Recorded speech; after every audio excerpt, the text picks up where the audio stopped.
ಆನೇಕಲ್ ವಿಧಾನಸಭಾ ಕ್ಷೇತ್ರದ ಬ್ಯಾಗಡದೇನಹಳ್ಳಿ ಗ್ರಾಮ ಪಂಚಾಯಿತಿ ವ್ಯಾಪ್ತಿಯ ದೊಡ್ಡ ಹಾಗಡೆ ಗ್ರಾಮದ ಕೆರೆ ಅಂಗಳದಲ್ಲಿ ಬಿಜೆಪಿ ಪಕ್ಷದ ವತಿಯಿಂದ ವಿಶ್ವ ಪರಿಸರ ದಿನಾಚರಣೆ ಹಾಗೂ ಪ್ರಧಾನಿ ಮೋದಿ ಅವರ ಕೇಂದ್ರ ಸರ್ಕಾರ 12 ವರ್ಷಗಳು ಪೂರೈಸಿದ ಅಂಗವಾಗಿ 1,000 ಸಸಿ ನೆಡುವ ಕಾರ್ಯಕ್ರಮ ಪರಿಸರ ಜನ ಜಾಗೃತಿ ಕಾರ್ಯಕ್ರಮವನ್ನು ಆಯೋಜನೆ ಮಾಡಲಾಗಿತ್ತು. ಈ ವೇಳೆ ಆನೇಕಲ್ ಬಿಜೆಪಿ ಮಂಡಲದ ತಾಲೂಕು ಉಪಾಧ್ಯಕ್ಷರು ಆದ ದೊಡ್ಡ ಹಾಗಡೆ ಶ್ರೀನಿವಾಸ ಪುಣ್ಯಕೋಟಿ ಅವರು ಮಾತನಾಡಿ, ನರೇಂದ್ರ ಮೋದಿ ಅವರು 12 ವರ್ಷಗಳ ಕಾಲ ಭಾರತದ ಪ್ರಧಾನಿಯಾಗಿ ಯಶಸ್ವಿಯಾಗಿ ಮುಂದೆ ಸಾಗ್ತಿದ್ದಾರೆ. ಎಂತಹ ಸಂಕಷ್ಟಗಳು ಬಂದರೂ ಕೂಡ ದೇಶದ ಜನರಿಗೆ ಯಾವುದೇ ತೊಂದರೆಯಾಗದಂತೆ ಜನರ ಜೀವ ರಕ್ಷಣೆ ಮಾಡಿದ್ದಾರೆ. ಇನ್ನು ಪ್ರಧಾನಿ ಮೋದಿ ಅವರು ಪರಿಸರ ಉಳಿಸಲು ಸಾರ್ವಜನಿಕರಿಗೆ ತಾಯಿ ಹೆಸರಲ್ಲಿ ಒಂದು ಸಸಿ ನೆಡಿ ಎಂದು ಕರೆ ಕೊಟ್ಟಿದ್ದು, ಅದರ ಪೂರಕವಾಗಿ ಇಂದು ವಿಶ್ವ ಪರಿಸರ ದಿನಾಚರಣೆ ಅಂಗವಾಗಿ ಮತ್ತು ತಾಯಿ ಹೆಸರಲ್ಲಿ ಒಂದು ಸಸಿ ನೆಟ್ಟು ಪರಿಸರ ಉಳಿಸಲು ನಾವು ಮುಂದಾಗಿದ್ದೇವೆ ಎಂದು ಹೇಳಿದ್ದಾರೆ. ಇನ್ನು ನನ್ನ ಜೀವಿತದ ಅವಧಿಯಲ್ಲಿ 10,000 ಗಿಡಗಳನ್ನು ನೆಟ್ಟು ಅದನ್ನು ಪೋಷಣೆ ಮಾಡಬೇಕು ಎಂಬುದೇ ನನಗೆ ಆಸೆ ಇದೆ ಎಂದಿದ್ದಾರೆ. ಇನ್ನು ಕಾರ್ಯಕ್ರಮದಲ್ಲಿ ಕೇಂದ್ರ ಮಾಜಿ ಸಚಿವ ಎ ನಾರಾಯಣಸ್ವಾಮಿ, ಆನೇಕಲ್ ಬಿಜೆಪಿ ಮಂಡಲದ ಅಧ್ಯಕ್ಷರು ಆದ ಎಸ್ಆರ್ಟಿ ಅಶೋಕ್ ರೆಡ್ಡಿ, ಬಿಜೆಪಿ ಪಕ್ಷದ ಹಿರಿಯ ಮುಖಂಡರು ಆದ ಹುಲ್ಲಳ್ಳಿ ಶ್ರೀನಿವಾಸ್, ರೈತ ಮೋರ್ಚಾದ ಜಿಲ್ಲಾಧ್ಯಕ್ಷರು ಆದ ಅಶೋಕ್ ಮುತ್ಸಂದ, ಹೊಸಕೋಟೆ ನಾಗರಾಜ್, ಆನೇಕಲ್ ನರಸಿಂಹಾರೆಡ್ಡಿ, ರಾಜಶೇಖರ್ ರೆಡ್ಡಿ, ಮರಸೂರು ವೆಂಕಟಸ್ವಾಮಿ ರೆಡ್ಡಿ, ಅನಿಲ್ ಸೊಪ್ಪಹಳ್ಳಿ, ಸಂಜಯ್ ಲಿಂಗಾಪುರ, ಮಣಿ, ಭರತ್, ಕೃಷ್ಣಮೂರ್ತಿ, ರಮೇಶ್, ಯಲ್ಲಮ್ಮನಪಾಳ್ಯ, ಸುರೇಶ್, ದೊಡ್ಡ ಹಾಗಡೆ ಶಿವು, ಗೌತಮ್, ಹರೀಶ್, ಜಗ್ಗು, ವಿಶ್ವ, ಪ್ರಕಾಶ್, ಕರಿಯಪ್ಪ, ಅನಿರುದ್ಧ್ ಮತ್ತು ಬಿಜೆಪಿಯ ಮುಖಂಡರು ಕಾರ್ಯಕರ್ತರು ಭಾಗವಹಿಸಿದ್ರು.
ವರ್ಷದಂತೆ ಸಸಿ ನೆಡುವ ಕಾರ್ಯಕ್ರಮನ ನಾವು ಪ್ರತಿ ವರ್ಷವೂ ನಿಮ್ಗೆ ಗೊತ್ತಿದೆ, ಪ್ರತಿ ವರ್ಷವೂ ಒಂದು ಪರಿಸರಕ್ಕೆ ಏನಾದರೂ ಒಂದು ಸೇವೆ ಇರಬೇಕಂತೇಳಿ ನಾವು ಮಾಡ್ತಾ ಬಂದಿದ್ದೀನಿ. ಹಾಗೆ ಈ ವರ್ಷ ವಿಶೇಷವಾದ್ದು ನಮ್ಮ ಸನ್ಮಾನ್ಯ ದೇಶದ ಪ್ರಧಾನಮಂತ್ರಿಗಳಾದ ನರೇಂದ್ರ ಮೋದಿಜಿಯವರ 12 ವರ್ಷ ಸಾಧನೆಯ ಗುರುತಾಗಿ ಪ್ರತಿ ತಾಯಿ ಹೆಸರಲ್ಲಿ ಇಡೀ ತಾಲೂಕಿನ ಜಿಲ್ಲೆಯ ಕಾರ್ಯಕರ್ತರು, ನಾಯಕರು ಎಲ್ಲ ಬಂದು ಅವರ ತಾಯಿ ಹೆಸರಲ್ಲಿ ಒಂದೊಂದು ಸಸಿ ನೆಡೋದು ಭಾಳ ಅದ್ಭುತ ಕಾರಣ. ಇಡೀ ದೇಶಾದ್ಯಂತ ನಾವು ಇವತ್ತು ಮಾಡ್ತಾಯಿದ್ದೀವಿ. ಅದರ ಪ್ರಯುಕ್ತ ಇವತ್ತು ದೊಡ್ಡಗಡೆ ಕೆರೆ ಅಂಗಳದಲ್ಲಿ ಸುಮಾರು 1000 ಸಸಿಗಳು ನೆಡುವ ಕಾರ್ಯಕ್ರಮನ ಹಮ್ಮಿಕೊಂಡಿದ್ವಿ. ಭಾಳ ಚೆನ್ನಾಗಿ ಅದ್ಧೂರಿಯಾಗಿ ನಡೆದಿದೆ. ನಾವು ಪರಿಸರದಿಂದ ಎಲ್ಲ ಪಡ್ಕೊತೀವಿ, ಆದರೆ ಪರಿಸರಕ್ಕೆ ನಾವೇನು ಕೊಡೋದಿಲ್ಲ. ಪರಿಸರನ ಮರ್ತಿದ್ದೀವಿ ನಾವು. ಈ ಸಾರಿ ಬೇಸಿಗೆಯಲ್ಲಿ ನೋಡಿರ್ಬೋದು ಯಾವ ರೀತಿ ಜನರು ಆ ಸೆಕೆಗೆ ಅಳ್ತಾಯಿದ್ರು. ಮತ್ತು ಮಳೆ ಏನೋ ಈ ಸಾರಿ ಮಾನ್ಸೂನು ಕಮ್ಮಿ ಆಗುತ್ತೆ ಅಂತ ಇದ್ದಾರೆ, ಎಲ್ಲಿನೋ ಪ್ರಭಾವ ಅಂತ ಇದ್ದಾರೆ. ಹಾಗೆ ಪರಿಸರದಲ್ಲಿ ನಾನಾ ಬದಲಾವಣೆ ಆಗ್ತದೆ. ಯಾಕೆಂದರೆ ನಾವು ಆಧುನಿಕರಣೆ ಕಡೆ ಹೊರಟಿದ್ದೀವಿ. ಹೆಚ್ಚು ಕಾಂಕ್ರೀಟ್ ಕಾಡು, ಇವತ್ತು ಬೆಂಗಳೂರು ಕಾಂಕ್ರೀಟ್ ಕಾಡು ಆಗ್ತದೆ, ಉದ್ಯಾನ ನಗರಿ ಇವತ್ತು ಕಾಂಕ್ರೀಟ್ ಕಾಡು ಆಗ್ತದೆ. ಈ ಮತ್ತೆ ನಾವು ಉದ್ಯಾನ ನಗರಿ ಮಾಡಬೇಕಾದ್ರೆ ಪ್ರತಿಯೊಬ್ಬ ನಾಗರಿಕನ ಜವಾಬ್ದಾರಿ. ಅಟ್ಲೀಸ್ಟ್ ಕಡಿಮೆ ಅಂದ್ರೂ ಒಂದು 10 ಸಸಿ 10 ಮರ ಮಾಡೋದು ಅವನ ಜೀವನದ ಒಂದು ಭಾಗವಾಗಿ ಸಂಕಲ್ಪ ಮಾಡಿಕೊಂಡು ಮಾಡಿದ್ದೆ. ಅದಲ್ಲಿ ಪುನಃ ನಾವು ಉದ್ಯಾನ ನಗರಿ ಗರಿನ ನಮ್ಮ ಬೆಂಗಳೂರಿಗೆ ಪಡ್ಕೋಬೋದು. ಆ ನಿಟ್ಟಿನಲ್ಲಿ ಪ್ರತಿಯೊಂದು ವ್ಯಕ್ತಿಯು ಆ ನಿಟ್ಟಿನಲ್ಲಿ ಕೆಲಸ ಮಾಡಬೇಕು. ಹಾಗೆ ಪ್ರತಿಯೊಂದು ಗ್ರಾಮಗಳಲ್ಲೂ ಪ್ರತಿಯೊಂದು ಶಾಲೆಗಳಲ್ಲೂ ಮಕ್ಕಳಿಗೆ ಅದರ ಬಗ್ಗೆ ಒಂದು ಅವ್ರನ್ನ ಆ ಜ್ಞಾನನ ಅವರಲ್ಲಿ ತುಂಬಬೇಕಾಗುತ್ತೆ. ಯಾಕಂದರೆ ಪರಿಸರದ ಪ್ರಾಮುಖ್ಯತೆ ಭಾಳಷ್ಟಿದೆ, ನಮ್ಗೆ ಅದರ ಅರಿವಾಗ್ತಾಯಿಲ್ಲ. ಅದು ಒಂದು ಜೀವ. ನಾನು ಅದನ್ನು ನಮ್ಮ ಮಕ್ಕಳ ಥರ ಸಾಕ್ತಾಯಿದ್ದೀನಿ. ನೀವು ನೋಡಿದೆ ಒಂದು ಸುಮಾರು 8 ವರ್ಷದಿಂದ ಒಂದು 10,000 ಸಸಿವರೆಗೂ ಹಾಕಿದ್ದೀನಿ. ಸುಮಾರು ಮರಗಳಾಗಿದೆ. ನಮ್ಮ ಗ್ರಾಮ ನನ್ನ ಕರ್ತವ್ಯ ಇದು. ಆ ರೀತಿ ನನ್ನ ಸಂಕಲ್ಪ ಇಟ್ಕೊಂಡಿದ್ದೀನಿ. ಯಾಕಂದರೆ ನನಗೋಸ್ಕರ ಅಥವಾ ಇನ್ಯಾವ ಹೆಸರಿಗೋಸ್ಕರ ಮಾಡೋವಂಥ ಕೆಲಸಗಳೆಲ್ಲ ಇವೆಲ್ಲ. ಈ ಪರಿಸರ ಉಳಿದ್ರೆ ನಾವು ಉಳಿತೀವಿ. ಯಾವತ್ತು ಒಂದು ಜೇನುನೊಣ ನಾಶ ಆಗುತ್ತೋ ಅವತ್ತು ಮನುಕುಲ ನಾಶ ಆಗುತ್ತೆ. ಇದರ ಅರಿವೇ ಇಲ್ಲ ಜನಕ್ಕೆ. ಮೊಬೈಲ್ ಇದೆಯಾ, ನಮಗೆ ಎಂಟರ್ಟೈನ್ಮೆಂಟ್ ಇದೆಯಾ, ನಮ್ಗೆ ಯಾವುದೋ ಒಂದು ನಮ್ಮ ಜೀವನ ನಡೀತಾ ಇದೆಯಾ. ಆದರೆ ಈ ಪ್ರಕೃತಿಯ ಪ್ರಾಮುಖ್ಯತೆನ ನಾವೆಲ್ಲೋ ಒಂದು ಕಡೆ ಆ ಜ್ಞಾನನ ಹಳೆ ನಮ್ಮ ಶಾಲೆಗಳೆಲ್ಲ ನಮಗೆ ಕೈಯಲ್ಲಿ ಒಂದೊಂದು ಸಸಿ ನಡೆಸೋರು ಎಲ್ಲ ಮಾಡೋರು. ಈಗ ಅದೆಲ್ಲ ಸ್ವಲ್ಪ ಕಮ್ಮಿ ಆಗಿದೆ. ಹಾಗೆ ಪರಿಸರ ನಾಶ ಆಗ್ತಾಯಿದೆ. ಇನ್ನು ಮುಂದಕ್ಕಾದರೂ ವಾತಾವರಣ ಚೆನ್ನಾಗಿರಬೇಕು, ಕಾಲಕ್ಕೆ ಮಳೆ ಬೆಳೆ ಆಗಬೇಕು, ರೈತರು ಸಂತೃಪ್ತಿಯಿಂದ ಇರಬೇಕು, ಅವರು ಸಂತೋಷದಿಂದ ಇರಬೇಕಂದ್ರೆ ಕಾಲಕ್ಕೆ ಮಳೆ ಬೆಳೆ ಕರೆಕ್ಟಾಗಿ ಬರಬೇಕು. ಹಾಗೆ ವಾತಾವರಣ ಶುದ್ಧವಾಗಿರಬೇಕು. ನಾನೊಬ್ಬ ರೈತನಾಗಿ ಈಗ ನಾವು ನೋಡ್ತಾ ಇದ್ದೀವಿ ನಮ್ಮ ತೋಟಗಳೆಲ್ಲ ಯಾವ ರೀತಿಯ ಕೀಟಗಳ ಬಾಧೆ, ಡಿಸೀಸ್ಗಳು ಬರ್ತದೆ, ಹೊಸ ರೋಗಗಳು ಉತ್ಪತ್ತಿ ಆಗ್ತಾಯಿದೆ. ಅವುಗಳಿಗೆ ರೈತ ಸಾವಯವ ಕೃಷಿನೇ ಮರ್ತುಬಿಟ್ಟಿದ್ದಾನೆ ಇತ್ತೀಚೆಗೆ. ಸಾವಯವ ಕೃಷಿ ಎಷ್ಟು ಪ್ರಾಮುಖ್ಯತೆ ಅಂದರೆ ಅದನ್ನ ಮರ್ತುಬಿಟ್ಟು ಬರೀ ಯಾವುದೋ ಪಾಶ್ಚಿಮಾತ್ಯ ಒಂದು ಸಂಸ್ಕೃತಿಗೆ ಮಾರು ಹೋಗಿ ಅದನ್ನೇ ನಾವು ರಸಗೊಬ್ಬರಗಳ ಮೇಲೆ ಡಿಪೆಂಡ್ ಆಗಿ ನಮ್ಮ ಹೆಮ್ಮೆಯ ಪ್ರಧಾನಮಂತ್ರಿಗಳು ಹೇಳ್ತಾ ಇದ್ದಾರೆ. ದಯವಿಟ್ಟು ರಸಗೊಬ್ಬರಗಳನ್ನ ಕಮ್ಮಿ ಮಾಡಿ ಸಾವಯವನ ಅತಿ ಹೆಚ್ಚು ಸಾವಯವ ಗೊಬ್ಬರಗಳನ್ನ ಬಳಕೆ ಮಾಡಿ. ಹಾಗೆ ಆರೋಗ್ಯದ ಈಗ ನೋಡಿ ಮೂಲ ಎಲ್ಲ ಬರುತ್ತಂದರೆ ಒಬ್ಬ ರೈತನ ಕೈಯಲ್ಲಿ ಈ ದೇಶದ ಆರೋಗ್ಯ ಇದೆ. ಒಬ್ಬ ರೈತನ ಕೈಯಲ್ಲಿ ಇಡೀ ದೇಶದ ಆರೋಗ್ಯ ಇದೆ. ಯಾಕಂದರೆ ಅವನು ಬೆಳೀತಕ್ಕಂಥ ಬೆಳೆಗಳಿಗೆ ಸಾವಯವಾಗಿ ಬೆಳೆದು ಅದನ್ನು ಪೋಷಣೆ ಮಾಡಿ ಬೆಳೆ ತೆಗೆದು ಅದನ್ನು ಮಾರುಕಟ್ಟೆಗೆ ಕಳಿಸಿದ್ರೆ ಅದನ್ನು ಸೇವನೆ ಮಾಡ್ತಕ್ಕಂಥ ನಮ್ಮ ದೇಶದ ಭಾರತೀಯರು ಸದೃಢ ಆರೋಗ್ಯವಂತರ. ಈ ನಾವು ಇಲ್ಲಿ ಕೆಮಿಕಲ್ ಹಾಕಿ ರಾಸಾಯನಿಕ ಗೊಬ್ಬರಗಳನ್ನ ಹಾಕಿ ಪೆಸ್ಟಿಸೈಡ್ಸು ಹೆಚ್ಚಾಗಿ ಹೊಡೆದು ಅದನ್ನು ನಾವು ಹುಳುಗಳು ಇದು ಮಾಡಬೇಕಂತೇಳಿ ಭೂಮಿಲಿ ತಾಕತ್ತಿಲ್ಲ ಅಂದರೆ ಅದು ಬೆಳೆ ಹಾಳಾಗೇ ಆಗುತ್ತೆ. ನಾವು ಅದನ್ನು ಹಾಳು ಮಾಡಿದ್ರೆ ನಾವು ಎಲ್ಲಿ ಕೊಡ್ತಾಯಿದ್ದೀವಿ ದೇಶದ ಸೇವೆಯಲ್ಲಿ? ರೈತನೇ ಈ ದೇಶದ ಬೆನ್ನೆಲುಬು. ಅವನು ಕರೆಕ್ಟಾಗಿ ಈ ಸಾವಯವ ಗೊಬ್ಬರ ಹಾಕಿ ಕರೆಕ್ಟಾಗಿ ಬೆಳೆದಿದ್ದೆ ಆದರೆ ದೇಶದ ಪ್ರತಿಯೊಬ್ಬ ನಾಗರಿಕ ಸದೃಢನಾಗಿರ್ತಾನೆ. ಈಗ ಎಷ್ಟು ವ್ಯಯ ಆಗ್ತಾಯಿದೆ ಪ್ರತಿಯೊಬ್ಬರು 23, 26, 30 ವರ್ಷಕ್ಕೆಲ್ಲ ಶುಗರ್ಗಳು ಬರ್ತಾಯಿದೆ, ನಾನಾ ಕಾಯಿಲೆಗಳು ಬರ್ತಾಯಿದೆ. ಇವತ್ತು ರೋಗಗ್ರಸ್ತ ಭಾರತ ಆಗ್ತಾಯಿದೆ. ಈಗ ಹೋಗ್ಬೇಕಾದ್ರೆ ಪ್ರತಿಯೊಬ್ಬ ರೈತರು ಇದರ ಬಗ್ಗೆ ಭಾಳ ಗಮನ ಹರಿಸ್ಬೇಕಾಗತ್ತೆ. ಆ ನಿಟ್ಟಿನಲ್ಲಿ ಅವ್ರು ರೈತರು ಅಲ್ಲ. ಮುಂಚೆ ನಾವು ನಮ್ಮ ಚಿಕ್ಕ ವಯಸ್ಸಲ್ಲಿ ನಾವು ಹೊಲ ಗದ್ದೆ ಮಾಡಬೇಕಾದ್ರೆ ನಮ್ಮ ಹೊಲ ಸುತ್ತು ಬದುಗಳಲ್ಲಿ ಸಾಕಷ್ಟು ಮರಗಳು ನೆಡ್ತಾ ಇದ್ವಿ. ಇವತ್ತು ಆ ಸಂಸ್ಕೃತಿನೇ ಮರ್ತೋಗಿದ್ದಾರೆ. ಯಾಕೆ ನೆಡ್ತಾ ಇದ್ವಿ, ಯಾಕೆ ಮಾಡ್ತಾಯಿದ್ವಿ ಅದ್ರ ಬಗ್ಗೆ ತಿಳುವಳಿಕೆನೇ ಇಲ್ಲ ಜನರಿಗೆ. ದಯವಿಟ್ಟು ಈ ಮಾಧ್ಯಮದ ಮುಖಾಂತರ ನಾನು ಪ್ರತಿಯೊಬ್ಬರಲ್ಲೂ ಕೇಳ್ಕೊತೀನಿ, ಪ್ರತಿಯೊಬ್ಬರು ಅಟ್ಲೀಸ್ಟ್ ಒಂದು 10 ಮರ ಬೆಳೆಸುವಂಥ ಕೆಲಸ ಮಾಡಿ. ನನ್ನ ಜೀವನದಲ್ಲಿ ಸಂಕಲ್ಪ 10,000 ಮರ ಆದರೂ ನಾನು ಸಾಯೋದ್ರೊಳಗೆ ಬೆಳೆಸಲೇಬೇಕು ಅಂತ ಪ್ರತಿಯೊಬ್ಬರು ಇದನ್ನು ರೂಢಿಸ್ಕೊಳ್ಳಿ ಮಾಡಿ. ನಮ್ಮ ಹೆಮ್ಮೆಯ ಪ್ರಧಾನಿಗಳು 12 ವರ್ಷ ಅದ್ಭುತವಾಗಿ ಭಾರತ ದೇಶನ ಮುನ್ನಡೆಸ್ತಾ ಇದ್ದಾರೆ. ಭಾಳ ಇಡೀ ಪ್ರಪಂಚದಲ್ಲೇ ತುಂಬ ನಮ್ಗೆ ಬಹಳ ಗೌರವ ಸಿಗ್ತಾ ಇದೆ ನಮ್ಮ ಪ್ರಜೆಗಳಿಗೆ. ಆ ನಿಟ್ಟಿನಲ್ಲಿ ನಮಗೆ ಇವತ್ತೊಂದು ಕಾರ್ಯಕ್ರಮನ ನಮ್ಮ ಭಾಜಪ ಪಕ್ಷದಿಂದ, ನಾನು ಭಾಜಪ ತಾಲೂಕು ಉಪಾಧ್ಯಕ್ಷನಾಗಿ, ಆಮೇಲೆ ನಮ್ಮೆಲ್ಲ ಅಧ್ಯಕ್ಷರು, ನಮ್ಮ ನಾಯಕರು ಎಲ್ಲರೂ ಬಂದು ಇವತ್ತು ಭಾಳ ಅದ್ಭುತವಾಗಿ ಮಾಡಿದ್ದಾರೆ. ಈ ಕಾರ್ಯಗಳು ಇನ್ನಷ್ಟು ಆಗಲಿ, ಜನಕ್ಕೆ ಪ್ರೇರಣೆ ಆಗಲಿ ಅಂತ ನಾನು ಈ ಮುಖಾಂತರ ಕೇಳ್ಕೊತೀನಿ. ನಮ್ಮ ರೈತ ಮೋರ್ಚಾ ಅಧ್ಯಕ್ಷರು ಅಶೋಕ್ ಮುಸಂದ್ರ ಸರ್ ಅವರು ಈ ಬಗ್ಗೆ ಇನ್ನಷ್ಟು ಸವಿವರವಾಗಿ ನಿಮಗೆ ಮಾಹಿತಿಯನ್ನು ನೀಡ್ತಾರೆ. ಪ್ರಾಣಿ ಪಕ್ಷಿಗಳ ಕುಲ ಉಳಿಬೇಕು ಅಂತ ವಿಶ್ವಸಂಸ್ಥೆ 1974ರಲ್ಲಿ ಏನು ವಿಶ್ವ ಪರಿಸರ ದಿನಾಚರಣೆ ಅಂತ ಸ್ಟಾರ್ಟ್ ಮಾಡ್ತು, ಜೂನ್ 5. ಅದು ಇಲ್ಲಿ ತನಕ ಕೂಡ ಇಡೀ ಪ್ರಪಂಚದಾದ್ಯಂತ ಒಂದು ಈ ಗಿಡಗಳನ್ನು ನೆಡುವಂಥದ್ದು, ಪರಿಸರ ಸಂರಕ್ಷಣೆ ಮಾಡುವಂಥದ್ದು, ಈ ಪ್ಲಾಸ್ಟಿಕ್ ಮುಕ್ತ ಭಾರತ ಕೂಡ ನಮ್ಮ ಪ್ರಧಾನಮಂತ್ರಿಯವರ ಒಂದು ಪರಿಕಲ್ಪನೆ ಆಗಿದೆ. ಹಾಗೂ ಈ ವಿಶೇಷ ಇವತ್ತು ಈ ವರ್ಷ ಭಾಳ ವಿಶೇಷ ಏನಂದರೆ, ನರೇಂದ್ರ ಮೋದಿಯವರು 12 ವರ್ಷ ಸಂಪೂರ್ಣ ಅಧಿಕಾರವನ್ನು ತಮ್ಮ ಆಡಳಿತದಲ್ಲಿ ಹಲವಾರು ಒಳ್ಳೆಯ ಕಾರ್ಯಕ್ರಮಗಳನ್ನು ಕೊಟ್ಟಿದ್ದಾರೆ. ಅದರದ್ದು ಪ್ರಯುಕ್ತ ಈ ಒಂದು 21 ದಿವಸ ಅದರ ಎಲ್ಲ ಒಂದೊಂದು ದಿವಸನೂ ಕೂಡ ಒಂದೊಂದು ಕಾರ್ಯಕ್ರಮಗಳೆಲ್ಲ ಇಟ್ಕೊಂಡಿದ್ವಿ. ಅದ್ರ ಜೊತೆಗೆ ಇದು ಬಂದ್ಬಿಟ್ಟು ಮನೆಗೊಂದು ಗಿಡ ನೆಡುವಂಥ ಕಾರ್ಯಕ್ರಮ, ತಾಯಿ ಹೆಸರಲ್ಲಿ ಒಂದು ಮನೆಗೆ ಒಂದು ಗಿಡವನ್ನು ನೆಡುವಂಥದ್ದು ಮತ್ತು ಪಾಲನೆ ಪೋಷಣೆ ಮಾಡುವಂಥದ್ದು ಇದು ಪರಿಕಲ್ಪನೆ ಆಗಿದೆ. ಇಡೀ ರಾಜ್ಯಾದ್ಯಂತ ಮತ್ತು ದೇಶಾದ್ಯಂತ ನಡೀತಾ ಇದೆ. ಇವತ್ತು ಆನೇಕಲ್ಲಲ್ಲಿ ದೊಡ್ಡ ಆಗಡೆಯಲ್ಲಿ ಈ ಒಂದು ಕಾರ್ಯಕ್ರಮ, ಈ ಕೆರೆ ಅಂಗಳದಲ್ಲಿ 1000 ಗಿಡಗಳನ್ನು ನೆಡುವಂಥದ್ದು ಪಾಲನೆ ಪೋಷಣೆ ನಮ್ಮ ಶಂಕರ್ ಅವರು ಮತ್ತು ಶ್ರೀನಿವಾಸ್ ಅವರು ವಹಿಸ್ಕೊಂಡಿದ್ದಾರೆ. ಅವರಿಗೆ ಧನ್ಯವಾದಗಳನ್ನ ಹೇಳ್ತಾ, ಮತ್ತು ಶ್ರೀ ನರೇಂದ್ರ ಮೋದಿಯವರು ವಿಶ್ವ ನಾಯಕ. ಯಾವತ್ತೋ 105 ವರ್ಷಗಳ ಹಿಂದೆಯೇ ಸ್ವಾಮಿ ವಿವೇಕಾನಂದರು ಚಿಕಾಗೋದಲ್ಲಿ ಭಾಷಣ ಮಾಡಿದರು. ಅದಕ್ಕೆ ಮುಂಚೆ ನಮ್ಮ ಭಾರತವನ್ನು ಏನಂತ ಕರೀತಾಯಿದ್ರು? ಹಾವಾಡಿಗರ ದೇಶ ಅಂತ ಕರಿತಿದ್ರು. ನಮ್ಮ ಸ್ವಾಮಿ ವಿವೇಕಾನಂದರು ಭಾಷಣ ಮಾಡುವಾಗ ಅವ್ರು ಹೇಳಿದ್ರು, ಮುಂದೊಂದು ದಿವಸ ಒಬ್ಬ ನಾಯಕ ಹುಡ್ತಾನೆ, ಆ ನಾಯಕ ಇಡೀ ಭಾರತವನ್ನು ವಿಶ್ವ ಗುರು ಮಾಡ್ತಾನೆ ಅಂತ. ಈಗ ಆ ಪರಿಸ್ಥಿತಿಯಲ್ಲಿ ನಾವಿದ್ದೀವಿ ಇವಾಗ. ಆ ವಿಶ್ವನಾಯಕ ನರೇಂದ್ರ ಮೋದಿಯವರ ಕಾಲಘಟ್ಟದಲ್ಲಿ ನಾವು ಬದುಕ್ತಾ ಇದ್ದೀವಿ ಅನ್ನೋದೇ ನಮ್ಮ ಅತ್ಯಂತ ಸಂತೋಷದ ವಿಷಯ. ಯಾಕೆಂದರೆ 2014ರಲ್ಲಿ ಅಧಿಕಾರ ವಹಿಸ್ಕೊತಾರೆ. ಪ್ರಧಾನಮಂತ್ರಿಯಾಗಿ ಬಂದಮೇಲೆ ಮೊದಲು ದೇಶದ ರಕ್ಷಣೆಗೋಸ್ಕರ ಅವರು ಒತ್ತನ್ನು ಕೊಡ್ತಾರೆ. ಲಡಾಖ್ನಂಥ ಅಂಥ ಪ್ಲೇಸಲ್ಲಿ ಐಸ್ ಗೆಡ್ಡೆ, ಅವ್ರಿಗೆ ಮೈ ಚಳಿಯಲ್ಲಿ ಕೆಲಸ ಮಾಡೋಕ್ಕೆ ಆಗ್ತಾ ಇರಲಿಲ್ಲ ಸೈನಿಕರು. ಆವಾಗ ಕಿಟ್ಗಳನ್ನು ಕೊಟ್ಟರಲ್ಲ. ಮತ್ತು ರಕ್ಷಣಾ ವ್ಯವಸ್ಥೆ ಹೆಂಗಿತ್ತು ನಮ್ಮ ಭಾರತದ್ದು? ರಕ್ಷಣಾ ಎಲ್ಲ ಅಕ್ಕಪಕ್ಕ ದೇಶಗಳಲ್ಲಿ ಎದುರಿಸ್ತಾನೆ ಇದ್ರು ನಮಗೆ. ಅದು ನರೇಂದ್ರ ಮೋದಿಯವರು ಬಂದ ಮೇಲೆ ಅದು ಕಂಪ್ಲೀಟ್ ಬಂದಾಗ್ಬಿಡ್ತು.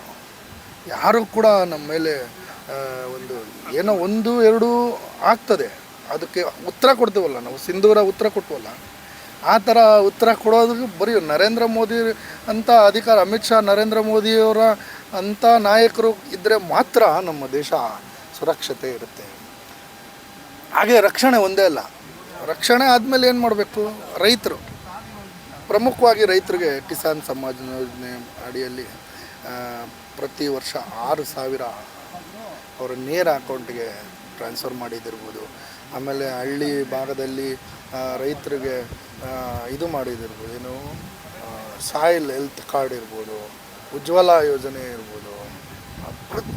ತುಂಬ ಹೇಳ್ಕೊತಾ ಹೋದರೆ ಜನಧನ್ ಅಕೌಂಟ್ ಮುಖಾಂತರ ಎಲ್ಲ ಹಳ್ಳಿಯಲ್ಲಿ ಒಂದು ಹೆಣ್ಣು ಮಕ್ಳಿಗೂ ಕೂಡ ಒಂದು ಅಕೌಂಟ್ ಓಪನ್ನು, 0 ಬ್ಯಾಲೆನ್ಸ್ ಅಕೌಂಟಲ್ಲಿ ಓಪನ್ ಆಯಿತು. ಅದರಿಂದನೇ ಈಗ ಅವರು ನೇರು ಹೇಳ್ತಿದ್ರಲ್ಲ, ₹1 ₹100 ಕೊಟ್ಟರೆ ₹1 ಅವ್ರ ಮನೆಗೆ ಹೋಗುತ್ತೆ ಅಂತ. ನೇರವಾಗಿ ಅಕೌಂಟ್ ಹೋಗ್ಬೇಕು ಅಂದರೆ ಇವತ್ತು ಜನಧನ್ ಅಕೌಂಟ್ ಕಾರಣ ಆಗುತ್ತೆ. ಹಾಗೆ ಹೆಲ್ತ್ ಕಾರ್ಡು, ಹೆಲ್ತ್ ಇನ್ಶೂರೆನ್ಸ್ ಮಾಡೋದು, ಸಾಯಿಲ್ ಹೆಲ್ತ್ ಕಾರ್ಡ್ ಮಾಡಿಸೋದು. ಸಾಯಿಲ್ ಅಂದರೆ ಬರೀ ಮಣ್ಣಿನ ಪರೀಕ್ಷೆ ಮಾಡಿ ಆ ಮಣ್ಣಿಗೂ ಕೂಡ ಇನ್ಶೂರೆನ್ಸು. ಆಮೇಲೆ ಬೆಳೆ ವಿಮೆ, USP ಬೆಳೆ ವಿಮೆ, ಬೆಳೆ ನಿಮಗೆ ನಾಶ ಆದರೆ ಅದಕ್ಕೂ ಕೂಡ ಮಾಡೋದು. ಆಮೇಲೆ MSP ಮಾಡಿದ್ರು. MSPಯಲ್ಲಿ ಮೊದಲಿಂದನೂ ಇತ್ತು MSP, ಅದರಲ್ಲಿ ಇಂಪ್ರೂವ್ಮೆಂಟ್ ಮಾಡಿದ್ರು. MSPಯಲ್ಲಿ ಮಿನಿಮಮ್ ಸಪೋರ್ಟ್ ಪ್ರೈಸ್ ಮಾಡಿ ಬೆಳೆದಂಥ ಬೆಳೆ ಹಾನಿ ಆದರೆ ಅದಕ್ಕೂ ಕೂಡ ಸಪೋರ್ಟ್ ಪ್ರೈಸು ಇನ್ಶೂರೆನ್ಸು ಮಾಡೋ ಅಂಥದ್ದು, ಒಬ್ಬ ಮನುಷ್ಯ. ಆಮೇಲೆ ಅಕ್ಕಿ ಕೊಡೋವಂಥದ್ದು 5 kg ಅಕ್ಕಿ ಪ್ರತಿ ಮನೆಗೆ ಇಡೀ ಭಾರತಕ್ಕೆ ಕೊಡೋದು ತುಂಬ ಕಷ್ಟ, ಈಸಿ ಅಲ್ಲ. ಯಾಕಂದರೆ ನಮ್ಮ ಕಾಂಗ್ರೆಸ್ ಸರ್ಕಾರ 10 kg ಅಕ್ಕಿ ಮನೆಗೂ ಬೇಕಾ ಅಂತ ಕೇಳಿದ್ದು ಏನಾಯಿತು? ಕೊಡ್ತಾ ಇರೋ 5 kgಗೆ ಚೀಲ ಓದಿಸ್ತಾಯಿದ್ರು, ಇವಾಗ ಚೀಲನೂ ಇಲ್ಲ.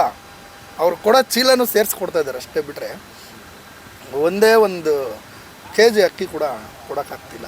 ಯಾವುದೋ ಒಂದು ಬಸ್ಸು ಫ್ರೀ ಬಿಟ್ಟಿದ್ದಾರೆ, ಆಮೇಲೆ 2,000 ಫ್ರೀ ಬಿಟ್ಟಿದ್ದಾರೆ. 2,000 ಕೂಡ ಒಂದು ತಿಂಗಳು ಬರುತ್ತೆ, ಒಂದು ತಿಂಗಳು ಬರೋಲ್ಲ.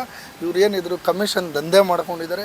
ಇವ್ರು ಕಾಂಗ್ರೆಸ್ ಕಾರ್ಯಕರ್ತರಿಗೋಸ್ಕರ ಒಂದೊಂದು ಆಫೀಸ್ಗಳು ಮಾಡ್ಕೊಂಡು ಅವ್ರಿಗೆ ಕೆಲಸ ಕೊಡೋಕ್ಕೋಸ್ಕರ ಮಾಡ್ಕೊಂಡಿದ್ದಾರೆ ಬಿಟ್ಟರೆ, ಇವಾಗ ಅವ್ರು CM ಗುದ್ದಾಟದಲ್ಲಿ 3 ವರ್ಷ ಕಳೆದಾಯಿತು. ಇವಾಗ CM ಚೇಂಜ್ ಆಯಿತು. ಇವಾಗ ಬಂದ್ಬಿಟ್ಟು ಸಚಿವ ಸ್ಥಾನಕ್ಕೆ ಗುದ್ದಾಟ ಸ್ಟಾರ್ಟ್ ಆಗಿದೆ. ಇವಾಗ ಅವ್ರ ಕಾಲು ಇವ್ರು ಎಳ್ದವ್ರೆ, ಇವ್ರ ಕಾಲು ಅವ್ರನ್ನ ಎಳೆಯೋಕ್ಕೆ ಕಾಯ್ಕೊಂಡಿದ್ದಾರೆ. ಕಾಲು ಕೆಳಗಡೆ ಬಿದ್ದಿದ್ದಾರಲ್ಲ, ಇವಾಗ ಅವರು ಇವ್ರ ಕಾಲನ್ನ ಎಳ್ಕೊಂಡು ಕೆಳಗಡೆ ಬರ್ತಾರೆ. ನಮ್ಮ ರಾಜ್ಯದ ಪರಿಸ್ಥಿತಿ ಇನ್ನೂ 2 ವರ್ಷ ಹಿಂಗೆ ಇರುತ್ತೆ. ಆಮೇಲೆ ರಿಯಲ್ ಎಸ್ಟೇಟ್ ದಂಧೆ ಮಾಡೋರ ಕೈಯಲ್ಲಿ ರಾಜ್ಯ ಕೊಟ್ಟಿದ್ದೀವಿ. ನಮಗೆ ಹೇಳ್ಕೊಳ್ಳೋಕ್ಕೆ ನೋವಾಗುತ್ತೆ, ಏನು ಮಾಡೋಕ್ಕಾಗಲ್ಲ. ರಿಯಲ್ ಎಸ್ಟೇಟ್ ದಂಧೆ ಮಾಡೋರು CM ಅಲ್ವಾ? ಇನ್ನು ಹಿಂದುತ್ವಕ್ಕೆ ವಿರೋಧ ಮಾಡೋವಂಥವ್ರು ಬರೀ ಕಾಂಗ್ರೆಸ್ ಮೈಂಡ್ಸೆಟ್ ಇರೋರು ಅವ್ರು KPCC ಅಧ್ಯಕ್ಷರು. ಏನು ಮಾಡ್ತೀರಾ ಇವ್ರನ್ನ ಕಟ್ಕೊಂಡು?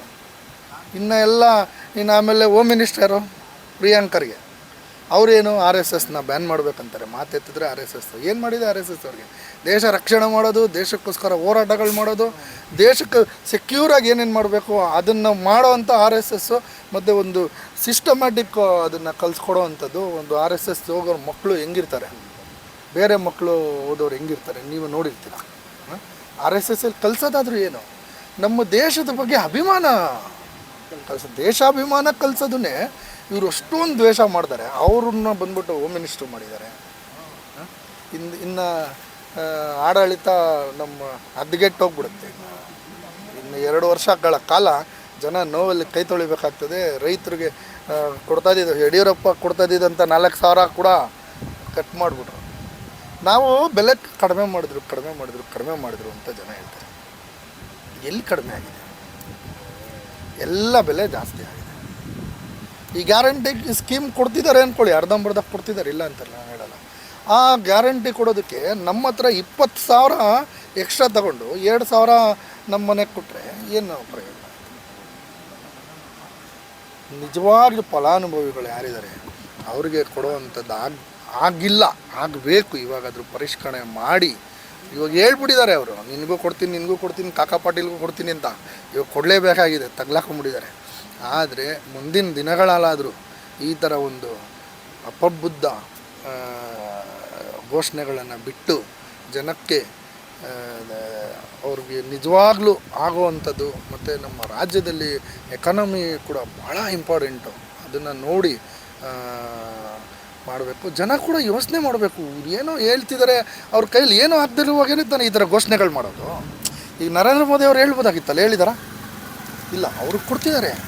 ಯಾವ ಥರ ಕೊಡ್ತಾಯಿದ್ದಾರೆ? ಇಂಡೈರೆಕ್ಟಾಗಿ ಜನ ಕೊಡ್ತಿದ್ದಾರೆ. ನಾವು ಈ ಥರ ಯೋಜನೆಗಳೆಲ್ಲ ಹೇಳಿದ್ನಲ್ಲ, ಆ ಯೋಜನೆಗಳೆಲ್ಲ ಸೇರಿಸಿದ್ರೆ ಈ ಗ್ಯಾರಂಟಿಗೆ ಏನು ಬಂತು?